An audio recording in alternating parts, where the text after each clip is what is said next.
Welcome ladies and gentlemen, I'm Joshino and today I'm going to be breaking down the new patch coming to Paladins next, which is Open Beta 70. I'll be explaining everything coming in this upcoming patch and weighing in on my opinions. Before we start, this patch should be live on Wednesday, however they have said on stream that the public test server, which I normally play and get some gameplay of, might not be up until Saturday. But expect at least videos for that and hopefully a live stream. I just need to sort out my internet for the streaming. Anyway, diving straight into it. I've talked about this before in another video, but the VIP system is being removed in Open Beta 70, completely going. Currently there are skins on sale for VIP points and basically you want to get rid of all of them as quickly as possible. You do get compensated, but it's not as ideal as having the actual VIP points themselves. What it's being replaced by is a battle pass. It's a lot like the Smite season pass, but also like the Fortnite battle pass. All players can progress along a sort of free path of unlocking items. Apparently the free path has chests, a few skins, and some other bits and bobs. However, if you buy into the battle pass for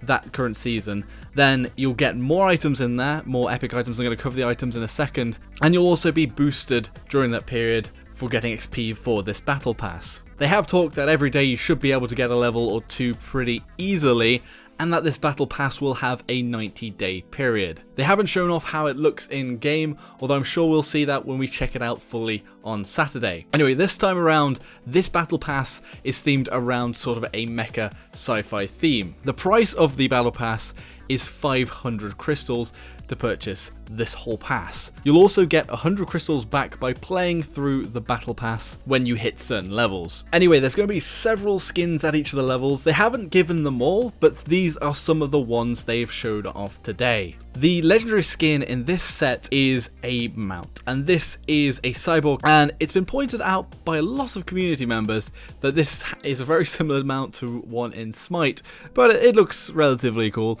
The mount also has a voice pack where it's like engage, meow, and purr, so just taking the Mickey out of the text-to-speech implementation of, I guess, a cat. It also has a VFX, so the visual effects has a trail, almost like a motherboard effect of this digital texture following you, so that's rather cool. The next one up is Robo Force Ruckus. Color-wise, it reminds me thematically of Iron Man, though I guess model-wise it's kind of Gurren Lagann meets Transformers. Actually, if you look at the weapons inside, they almost look like drills in the arms, although they fire off sort of energy bullets instead, and the missiles fire off these sort of pulse exploding blasts that are very sci-fi. I do think that there's a problem with these full block color skins in that they can look a little bit plasticky, especially Mechadrogos, although this one seems to be a bit more reflective than the Mechadrogos skin and does look a bit better, especially in the metallic parts. But I'll leave that up to you to judge as to whether you like this or not. Be sure to let me know in the comment section below what you think. Next up is EXARCH Genos, and I think this is one of the most epic ones in there. So this visor he has is like the astral and star-filled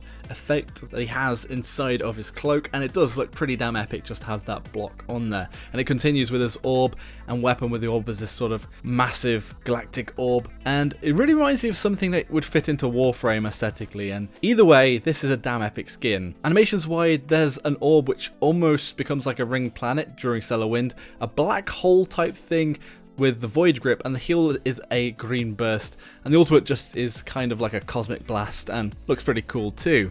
The voice is almost villainous robotic version of Genos, if Genos was a more evil sort of deity or entity that had ascended and maybe was being a bit more mischievous in their intentions, rather than what we see in the actual Paladins at Ascension Peak. Finally, the last skin they've shown off, the big skins, is Neon Demon Grok. Originally a skin in Paladins Alpha, but made much more evil and to fit the new updated Grok body and model. Between these two, I think it's kind of hard to say who the favourite is, mainly because this character has sort of like a double colour neon beam and it looks epic. Like the VFX on it, the visual effects look really good on the lightning, the shock pulse, and there's also like a pulse, a neon rushing pulse disco sort of thing going on with the totem heal, and the Tempest the ultimate also has the dual new neon colours. Also the model just generally looks cool with all these pipes pulsing around in these tubes and almost like a skull like totem cyberpunk skull. The voice pack too is pretty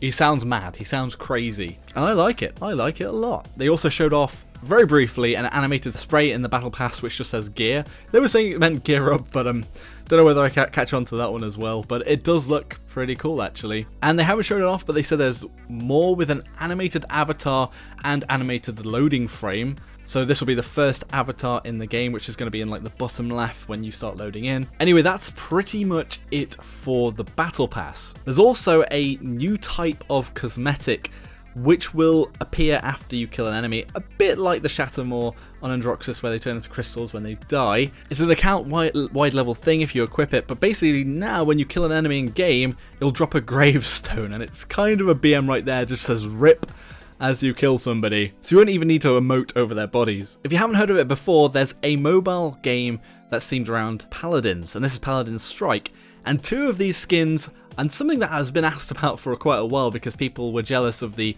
level of quality of the skins in Paladins Strike, which they're sort of tweaking towards with Paladins now in the main game, with having just a single piece. They're bringing two of the skins to Paladins, and they're both absolutely free to unlock. The first one is called Strike Mave, I know, and it's coming free by linking your Paladin Strike account and your main account with the hi-rez.com feature. It's kind of a bluer version of the DreamHack Mave, and I think it looks pretty clean. I don't actually like the orange of the DreamHack Mave all too much, so this is something that I will definitely be guessing on. And that one's easy enough to get. The other one is Covert Ops Lex, and you get this one by playing Paladin Strike and getting rewards in that game, so this Android iOS game. And this is kind of a cyborgy Lex.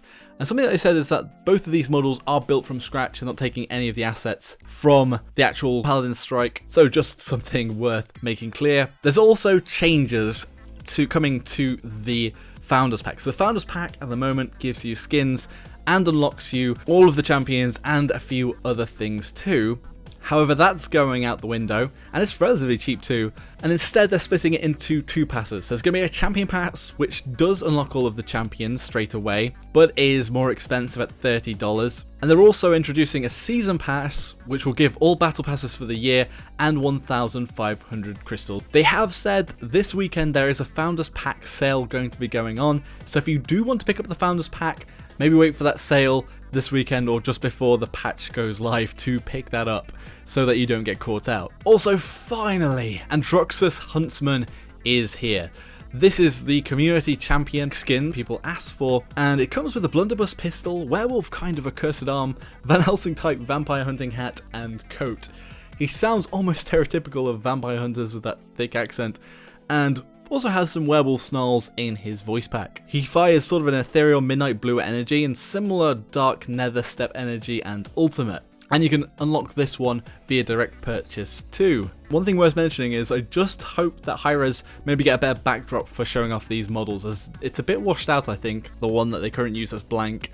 Maybe just a completely blank white area that looks a bit like a photo shoot would even look better than this. It just seems to wash out the models a little bit.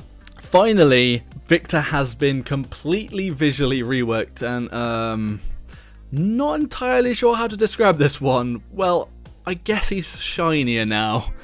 The weapon's actually pretty cool. It's got a wolf iron sight on it when you're looking in first person, plus it has a knife on the end and generally looks a bit meaner. And the armor, especially Wolf Pauldron on his shoulder, do look like they fit in better into the game. The face does look a bit Charlenified though, just looks a bit odd, I'd say. Funnily enough, this actually looks quite a lot like the main character in the Battle Royale, Realm Royale game that hasn't been released yet. So that's interesting actually how much he looks just like that character. Be sure to let me know what you think of the rework of Viktor in the comments section below, and have a look at what's been going on in the animations here. The grades changed too. On top of that, the gold weapons are no longer boosters and temporary weapons. They are now on the Champion Mastery level 50. Yes folks, this is exactly what I asked for when I talked about this change in another video, and I am really glad they're doing it. Also, ironically, you can buy the tiers with gold to get the gold weapons. I do know that level 50 is pretty high, but it's one way of getting items that are actually pretty good, the gold weapons that look cool, by just playing the game. So they're kind of a free skin. Okay, finally moving on to the nerfs, buffs, and general balance. They did say that they wanted to have a variety of as many champions as possible viable in every meta at all all skill levels, and seeing it picked up in the higher skill level too of the PPL. And they said slower, less knee-jerk balance, although actually there's a lot more balance in this patch than there was last patch, really.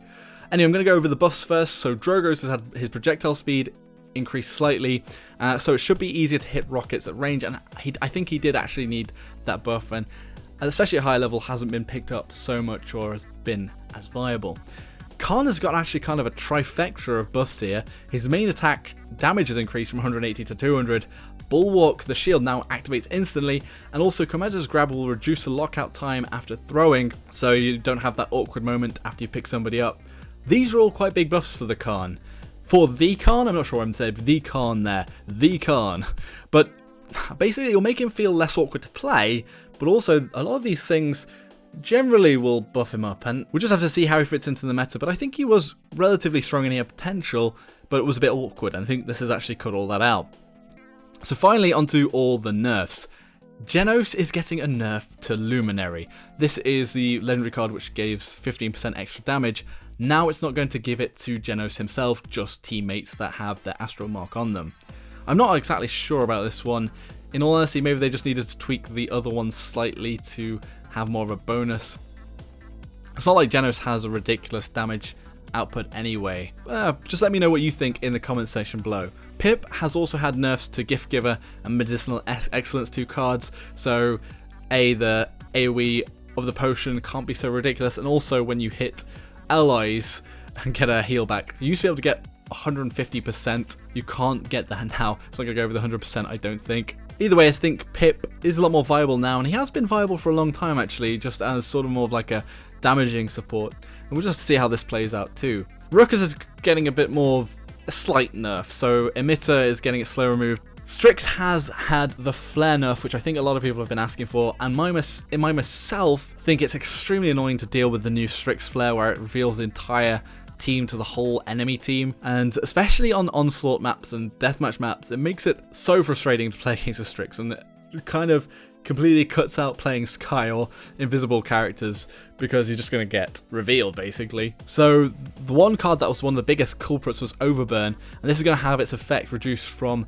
1 second at each tier to 0.6 seconds at each tier, so from 5 seconds to 3 seconds additional reveal time. I'm still not sure whether it's too big of a time to reveal even with the 3 seconds, but it's a happy move in the right direction in my opinion. Finally, this one's interesting. Tyra has had reduced recoil, and like Viktor last patch, has reduced damage scaling at range. Further, Nade Launch no longer has any projectile drop at all. So you're going to be able to basically snipe with your grenade launcher, and this is definitely going to make her more viable, and I think fit into the sort of backline damage dealer that she feels like she can't really get in and out of the backlines all too well of the enemy team, like some of the more agile damage dealers. So hopefully she'll just fit into her role more. Although there is a little bit of a worry that, especially at low level play where gunplay is more important than aim, that Tyra might be a bit too powerful. Well, we'll just have to see how that plays out. Anyway, that's pretty much it for Open Beta 70 coming to Paladins. Now, the Paladins devs have said that a lot of the stuff here